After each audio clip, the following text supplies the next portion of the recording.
Hello मेरे प्यारे दोस्तों, कैसे हैं आप सब? आशा करती हूँ अच्छे होंगे, स्वस्थ होंगे और हेल्दी होंगे और अपनी जो तैयारी है वो बहुत ही ज़्यादा बेहतर तरीके से कर रहे होंगे। दोस्तों, इस वीडियो में बताने वाली हूँ कि झारखंड में जो होम गार्ड की भर्ती निकली है, वो किस-किस ज़िले में निकली है, सभी जानकारी आप लोगों को मिलेगी। कितने कुल पोस्ट कितने हैं, पद कितने हैं इस होम गार्ड की भर्ती के लिए और यह कौन-सी सरकारी या फिर कौन-सा काम है, किस राज्य के लिए है, किस राज्य तो झारखंड के लिए है, पर ज़िला किस ज़िले के लिए है, सभी कुछ जानकारी आप लोगों को इसी वीडियो में मिलने वाली है। अलग-अलग ज़िलों में अप्लाई की तिथि क्या है, सभी कुछ जानकारी मिलने वाली है। तो देखिए वीडियो को एंड तक बिना स्किप करते हुए। देखिए दोस्तों, जो झारखंड में होमगार्ड की नई भर्ती है 2025 की, उसमें आप लोग का जो पद का नाम है, तो उस पद का नाम क्या है दोस्तों? तो गृह रक्षक वाहिनी है, ठीक है? यहाँ पर रक्षक टाइपिंग यहाँ पर नहीं किया गया है गलती से। तो देखिए यहाँ पर होगा गृह रक्षक वाहिनी, ठीक है? यहाँ पर गृह रक्षक वाहिनी होगा यानी कि होमगार्ड की यह नौकरी है, यानी कि सरकारी नौकरी है। समझ गए आप लोग? होमगार्ड की सरकारी नौकरी है। 2025 में इसकी जो वैकेंसी निकली है वो कितनी निकली है? कुल पद कितने हैं? तो 8,864 8,864 पद निकले हैं न्यू भर्ती वैकेंसी के लिए होमगार्ड की। तो कितने? 8,864 देख लिए आप लोगों ने कि कितने कुल पद निकले हैं। और उसके बाद देखिए सबसे इम्पोर्टेंट कि यह फॉर्म कौन-कौन भर सकते हैं, कौन इस फॉर्म को अप्लाई कर सकते हैं, यानी कि इस जो वैकेंसी है वो वैकेंसी को कौन-कौन अप्लाई कर सकते हैं। तो योग्यता कितनी होनी चाहिए? 7वीं और 10वीं पास, यानी कि 7वीं हो, ये नहीं मैं यहाँ पर और लिख दी हूँ, तो ये नहीं कि 7वीं ही और 10वीं दोनों होना चाहिए। बस अगर आप 7वीं में हैं, यानी कि 7वीं पास कर चुके हैं, तो आप लोगों के लिए यह वीडियो बहुत ज़्यादा इम्पोर्टेंट रहने वाला है। और अगर आपने 10वीं भी पास कर ली है, तो यह भी आप लोगों के लिए इम्पोर्टेंट रहने वाला है। समझ गए आप लोग? अगर आप 7वीं भी पास कर चुके हैं, तो भी इम्पोर्टेंट है। अगर आप 10वीं पास किए हैं, तो भी इम्पोर्टेंट है। दोनों में से अगर आप कोई भी दोनों में से ये दोनों में से आप कोई भी एग्ज़ाम पास कर चुके हैं, तो आप लोगों के लिए यह वीडियो बहुत ज़्यादा इम्पोर्टेंट रहने वाला है। तो देखिए मैंने बता दिया कि आप लोगों का योग्यता कितनी होनी चाहिए, 10वीं या फिर 7वीं पास होना चाहिए। 10वीं पास ग्रामीण, यानी कि आप लोगों के गाँव में ही जितने भी सरकारी काम हैं, उन जगहों में आप लोगों को काम करना पड़ेगा। 7वीं के जितने भी आप फॉर्म भरेंगे, 7वीं कक्षा के जो पास आउट हो चुके हैं, वो अगर इस फॉर्म को भरेंगे, जो 7वीं पास हो चुके हैं और उनका काम कहाँ रहेगा? ग्रामीण इलाके में, यानी कि उनके ही जगह में, जो उनका गाँव होगा, गाँव में ही गाँव के ही अंदर में जो भी आंगनबाड़ी सरकारी होती है, स्कूल होती है, वो जितने भी वहाँ आपको काम दिया जाएगा, तो उस काम को आप लोग को पूरा करना होगा। उसके बाद देखिए 10वीं पास 10वीं पास ज़िलों में कार्य करने के लिए उन्हें रखा जाएगा, जो भी 10वीं पास है, ठीक है? देखिए मैं सभी कुछ आप लोगों को बताती हूँ कि उम्र सीमा क्या है, यह भी बहुत ज़्यादा इम्पोर्टेंट है कि कौन-सी उम्र सीमा लगेगी कि मान लीजिए 19 से 40, अगर आपका उम्र 19 से 40 है, तो यह वीडियो आप लोगों के लिए बहुत ज़्यादा इम्पोर्टेंट होने वाला है। देखिए अभी तो वीडियो स्टार्ट ही हुआ है, एंड तक देखिए बिना स्किप करते हुए और अपने जितने भी सहेली हैं, दोस्त हैं, फ्रेंड है, उन्हें शेयर कीजिए और अगर चैनल पर नए हैं तो चैनल को सब्सक्राइब कर लीजिए, साथ ही साथ बेल आइकन को प्रेस कर लीजिए ताकि हर एक नोटिफिकेशन आपके मोबाइल पर जाते रहे, ठीक है? उम्र सीमा क्या होना चाहिए? 19 से 40 वर्ष, बहुत ही अच्छा उम्र सीमा है जिसमें आप भर सकते हैं। उसके बाद देखिए मैं बताती हूँ कि अप्लाई फ़ी क्या होता है? यह भी बहुत ही स्टूडेंट, बहुत ही ज़्यादा दोस्तों का, यानी कि आप लोगों का यह मन में सवाल होता है कि ये जो फॉर्म यानी कि ये जो वैकेंसी है, इस वैकेंसी का बहुत ज़्यादा फ़ी हो सकता है, बहुत ही, या फिर नहीं होगा फ़ी, क्या होगा फ़ी, तो बता दूँ मैं आप लोगों को कि अप्लाई फ़ी मात्र 200 में ही आप लोगों का हो जाएगा। 200 रुपये लगेगा इस फॉर्म को ऑनलाइन अप्लाई करने में। आप लोग ऑनलाइन में कीजिएगा, 200 रुपये में आप लोगों को हो जाएगा।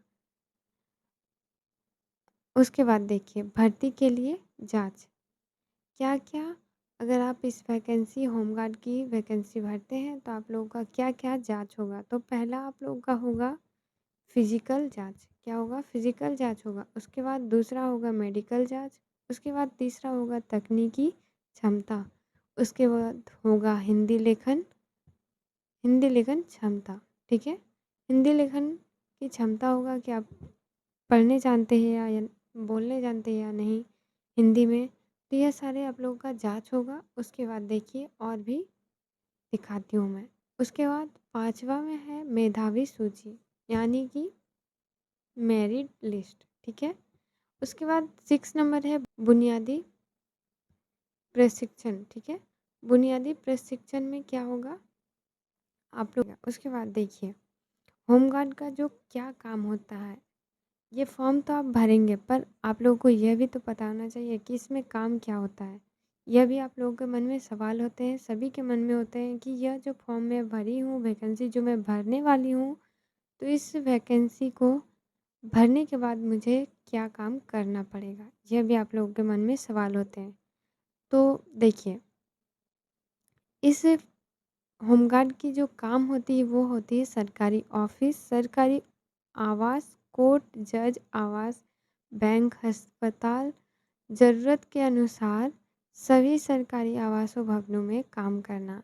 यानी कि जितने भी सरकारी आवास है, भवनें हैं, उसमें अगर आप लोगों को ज़रूरत पड़ेगा तो ये बैंक, अस्पताल, कोर्ट, जज, इन सभी सरकारी जितने भी ऑफ़िस है, आवास है, भवन है, उसमें आप लोग को काम करना पड़ेगा। इस होमगार्ड के काम को करने के लिए आप लोगों को इस वैकेंसी को भरना होगा। समझ गए आप लोग? सरकारी नौकरी है, यानी कि जॉब है, गवर्नमेंट जॉब है यह, और सरकारी ऑफ़िस, अस्पताल, जज आवास जहाँ पर जज रहते हैं, उसमें जितने भी काम होंगे, जितने भी कागज़ ये वो होते हैं, तो उन्हें अच्छे से रखना, यह होता है काम। अस्पताल में भी जितने भी कागज़ होते हैं, उसे अच्छे तरीके से रखना, वो शायद हो सकता है आप लोग का काम, ठीक है? आप फॉर्म जब भरेंगे, वैकेंसी जब आप भरेंगे तो आप लोगों को वहाँ ही पता चलेगा पूछने पर कि आप लोगों का काम क्या करना है। मुझे तो लगता है यही सारे काम करवाया जाएगा। तो देखिए उसके बाद देखिए झारखंड के 16 ज़िलों में बहाली, यानी कि गृह रक्षक वाहिनी में कितने ज़िलों में ये वैकेंसी निकली है? तो 16 ज़िलों में। झारखंड में कितने ज़िले हैं? तो 24 ज़िले हैं, उसमें से 16 ज़िलों में बहाली निकाला गया है, पद निकाला गया है। तो देखिए वो कौन-कौन सा ज़िला है, ज़िला का नाम और पद कितने निकले हैं, मैं आप लोगों को बताते जाती हूँ। देखिए पहला में है रांची। क्या है रांची? रांची में कितने हैं? 1614 पद निकाले गए हैं। उसके बाद दूसरा है साहिबगंज, जहाँ पर 390 पद निकाला गया है, और उसके बाद 3 नंबर में है धनबाद, जहाँ 1478 पद निकाले गए हैं। 4 नंबर में है लातेहार, 330 पद निकाले गए हैं, भर सकते हैं लातेहार वाले ज़िले। उसके बाद देखिए 5 नंबर में है चाईबासा, 5 में है चाईबासा ज़िला, जहाँ पर 1164 पद निकाले गए हैं चाईबासा ज़िला में। उसके बाद 6 नंबर है रामगढ़, रामगढ़ में 282 पद निकाला गया है।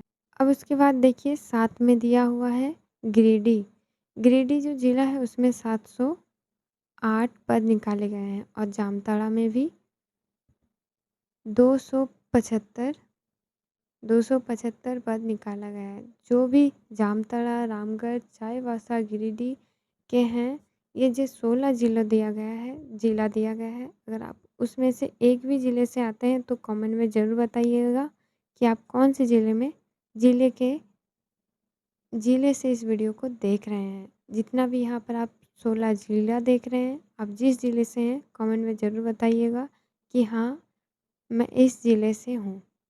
ठीक है? ताकि मुझे पता चल सके कि आप किस ज़िले से इस वीडियो को देख रहे हैं। मैं जो है 9 जो ज़िला है वो है गोड्डा।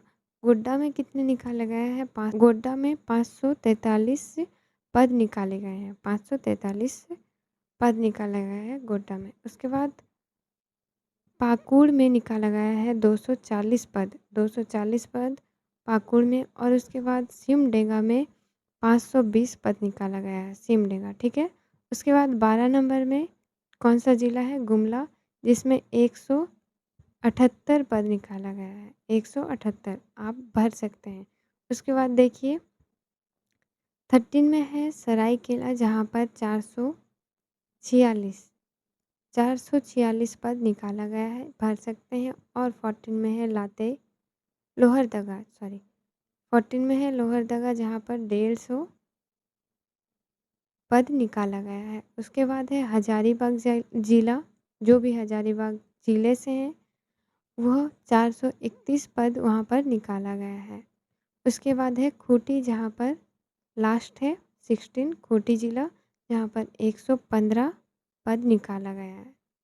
तो आप लोग ज़रूर कमेंट में बताइएगा कि इस वीडियो को आपका कौन से ज़िले से देख रहे हैं।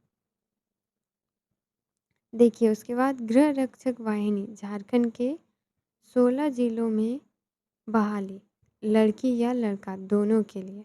ये मत समझिए कि सिर्फ लड़का के लिए है, ये तो लड़की के लिए भी है और लड़का दोनों के लिए है ये वैकेंसी। ये दोनों भर सकते हैं वैकेंसी, ठीक है? उसके बाद देखिए ज़रूरी जो कागज़ात हैं वो क्या-क्या है।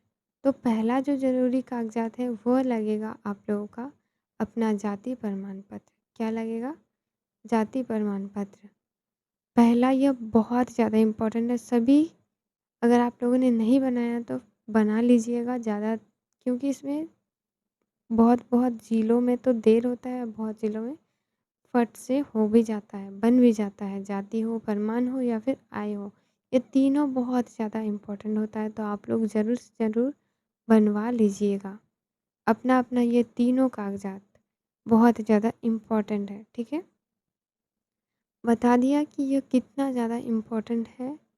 सभी जितने भी कागज़ात हैं, ये तीनों कागज़ात आप बना के रखिएगा, क्योंकि बहुत ज़्यादा इम्पोर्टेंट होता है। किसी भी अगर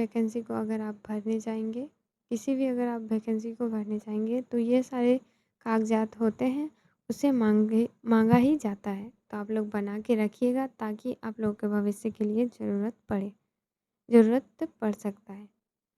तो देखिए कैसा लगा वीडियो?